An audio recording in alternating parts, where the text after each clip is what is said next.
FTP நேயர்களுக்கு வணக்கம். என்று நம்மோட நேர்காணலுக்காக இணைந்திருக்கிறார் டெல்லி ராஜகோபாலன் அவர்கள். சார் வணக்கம். திமுக கூட்டணி ரொம்ப இன்டாக்டா கடந்த பல தேர்தல்களை சந்திச்சுட்டு வராங்க.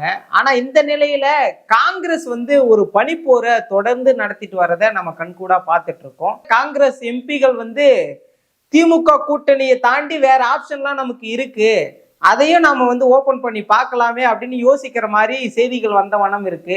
எப்படி சார் பாக்குறீங்க? சதீஷ், தங்களுடைய நேயர்களுக்கும் என்னுடைய நன்றிகளை தெரிவித்துக் கொண்டு, தாங்கள் கேட்ட கேள்விக்கு ஒரே ஒரு பதில். தமிழக காங்கிரஸ் எம்பிக்கள் தமிழ்நாட்டில் 2026 பொது தேர்தலில் காங்கிரஸ் தமிழ் வெற்றி கழகம் விஜயினுடைய தலைமையில் தான் போக வேண்டும் என்று யோசிக்கிறார்கள். ராகுல் காந்தியிடம் சொல்லிவிட்டார்கள். எனினும் நாம் இருவரும் பேசிக் கொண்டிருக்கக்கூடிய இதே சமயத்தில் தமிழகத்தில் திமுகவிற்கு எதிராக ஆன்டி இன்கம்பன்சி எதிர் அலை இருப்பதாகத்தான் கார்த்திக் சிதம்பரம், மணிக் தாக்கூர், ஜோதிமணி, விஷ்ணு பிரசாத், திருநாவுக்கரசர் போன்றவர்கள் நினைக்கிறார்கள். திருநாவுக்கரசர் டெல்லியிலிருந்து அவர் செங்கோட்டையுடன் பேசினார் தொலைபேசியில். இதையெல்லாம் வைத்து பார்த்தால் ஏதோ திரைமறைவில் காங்கிரஸ் திமுக மீது அதிருப்தியாக இருப்பதாகத்தான் டெல்லியில் ஒரு தோற்றம் இருக்கிறது. கனிமொழி புகார் சொல்லி இருக்கிறார். ஏன் காங்கிரஸ்காரர்கள் பிரவீன் சக்கரவர்த்தி போன்றவர்கள் இன்னமும் விஜயுடன் தொடர்பில் இருக்கிறார்கள் என்று 5 முறை பார்த்துட்டாங்க. பிரவீன் சக்கரவர்த்தி விஜயம். ஆதவ் அர்ஜுனா காங்கிரஸ்ல ஒரு முக்கிய தலைவரை நேற்று டெல்லியில் சந்தித்து விட்டார். திமுகவிற்கு எதிராக எதை ஒன்றாலும் செய்ய தயார் என்று ஆதவ அர்ஜுனா பண்ணியிருக்காரு. திமுக மீது காங்கிரஸ் அதிருப்தியாக இருக்கிறது. போனப்போ தெரியும், ராகுல் காந்தி ஒரு வேட்டை போன்ல பேசிட்டாருன்னா சீட்டு வருமா வராதா தெரியாது. இருந்தாலும் விஜய் தரப்பில் இருந்து 60 சீட் தரேன்னு சொல்றாங்க. காங்கிரஸில் இருந்து திமுகவிலிருந்து காங்கிரஸிற்கு 15 சீட்டு தரேங்கிறாங்க. ஸோ ஆக மொத்தம் இதெல்லாம் தான் குழப்பம் இருக்கு. எது இருப்பினும் கண்டிப்பாக ராகுல் காந்தி ஸ்டாலினுடன் பேசினால் ஒரு உறவு மலர்வதற்கான தோற்றங்கள் உருவாகுமே தவிர அது மட்டும் இழுத்துட்டே இருப்பாங்க. இந்த பக்கம் இழுப்பாங்க, அந்த பக்கம் இழுப்பாங்க. ஏன்னா இன்னைக்கு ஓபிஎஸ் நாமெல்லாம் பேசிட்டு இருக்கும்போது டெல்லியில் இருக்காரு. அவர் பிஜேபி தரப்படான்னு சொல்றாங்க. அதை சேர்த்துக்கூடாது ஒரு ஆள் இருக்காங்க. அது உள்ள சேர்த்து அது எடப்பாடி பழனிசாமிக்கு விரோதமா போகும். அவர் இங்க உள்ள ஏன்னா அவர் தனி கட்சி ஆரம்பிக்க போறேன், எலெக்ஷன் கமிஷன்ல போறேன்னு அதை வேற சொல்லிட்டு இருக்காரு. ஆக ஒரு நிலைப்பாட்டில் இல்லாமல் மன சஞ்சலம் கூட இருக்கக்கூடிய ஓ பன்னீர்செல்வம் திமுகவில் போலாமா, தமிழ் வெற்றி கழகத்துக்கு போலாமா, பாஜகவுக்கு போலாமா, தனி கட்சி ஆரம்பிக்கலாமா என்றெல்லாம் ஒரு குழப்பத்தில் இருப்பதாகத்தான் பல அரசியல் நிபுணர்கள் கருதுகிறார்கள். எது இருப்பினும் தாங்கள் கேட்ட கேள்விக்கு ஒரே ஒரு பதில். திமுகவிற்கு எதிராக இருப்பதனால் பல திமுகவினர் கூட சொல்லுகிறார்கள், எம்பிக்கள் கூட, இம்முறை திமுக வெற்றி பெறுவது கடினம். காரணம் போதைப் பொருள், சாராயம், ஊழல், கற்பழிப்பு, காலேஜ் ஸ்டூடெண்ட்ஸ் எல்லாம் கொள்ளை இதெல்லாம் நிறைய ஆயிடுச்சு. மு.க. ஸ்டாலினுடைய பிடிப்பு குறைந்து விட்டது என்று தான் பலர் கருதுகிறார்கள் தமிழகத்தில்.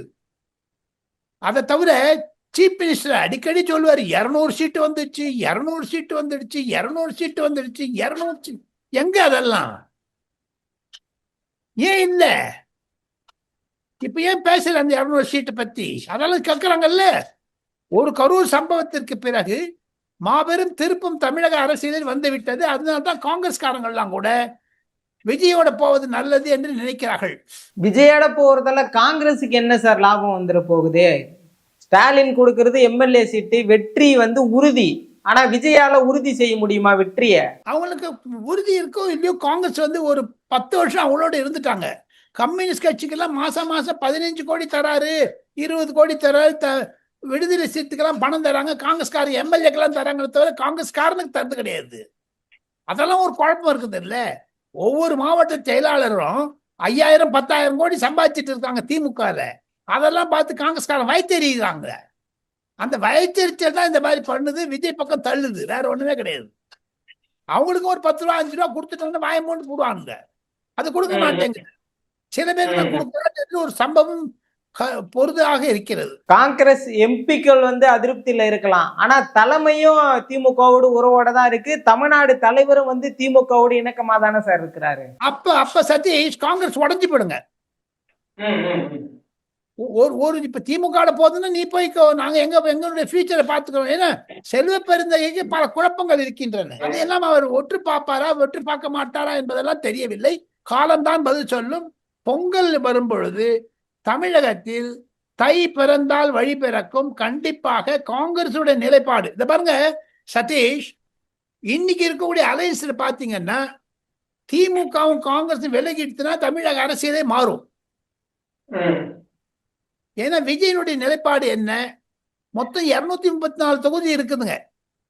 இன்னைக்கு தேதியில பாத்தீங்கன்னா விஜய்க்கு வந்து 15% ஓட்டு இருக்குங்கிறாங்க.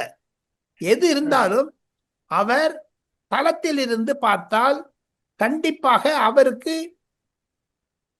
கூட்டம் வருகிறது. அவருக்கு சொல்லக்கூடியதை பொதுமக்கள் வரவேற்கிறார்கள். காஞ்சிபுரம் மாநாடா இருந்தாலும் சரி, கரூராக இருந்தாலும் சரி, ஏகப்பட்ட ஜனங்க வராங்க. அதுக்காக அதை கெடுக்கணும் குறைக்கணும்னு பார்க்குது திமுக அரசாங்கம். அதுக்காக சுப்ரீம் கோர்ட்டையும் ஹைகோர்ட்டை போயிட்டு எஸ்ஓபி போடுறாங்க, ஸ்டாண்டர்ட் ஆபரேட்டிங் ப்ரொசீஜர்லாம் போடுறாங்க. அதெல்லாம் சரிப்பட்டு வராது. இந்திய ஜனநாயகத்தில் பொது கருத்துக்கள் உழவ வேண்டும். இந்திய ஜனநாயகத்தில் போராட்ட கூட்டங்கள் வர வேண்டும். கூட்டத்துல வந்து நீங்க கலவரம் பண்ணிட்டு 41 பேர் செத்து போயிட்டாங்கனால எல்லாத்தையுமே நிறுத்த முடியாது. ஏன் போலீஸ் எங்க பண்ணிச்சு? அதை தானே எடப்பாடி கேட்கிறாரு, அதை தானே விஜய் கேட்கிறாரு. விஜய்க்கு வந்து செந்தில் பாலாஜி மேல தானே கோவம், உதயநிதி மேல தானே கோவம், திமுக மேல கோவம் இல்லையா அவருக்கு? 5 இடத்துல நல்லா பண்ணிட்டு 6வது இடத்துல வந்து அடிச்சாங்க. சுப்ரீம் கோர்ட் எதுக்கு இந்த கமிட்டி போட்டாங்க? அவங்களுக்கு தான் வக்கீல்லாம் நல்ல வக்கீல் வச்சாரு கருணாநிதியுடைய மகன் மு.க. ஸ்டாலின். ஏன் வந்து அங்க தோத்து போயிட்டாங்க? தமிழ் வெற்றி கழகத்துடைய வக்கீல் ஏன் ஜெயிச்சாங்க? இதெல்லாம் பார்க்கணும்ல மனசு வச்சுண்டு. அடுத்த வீடியோவில் நான் பல கருத்துக்களை சொல்ல ஆசைப்படுகிறேன் என்று சொல்லி விடைபெறுகிறேன். டெல்லியிலிருந்து ராஜகோபாலன்.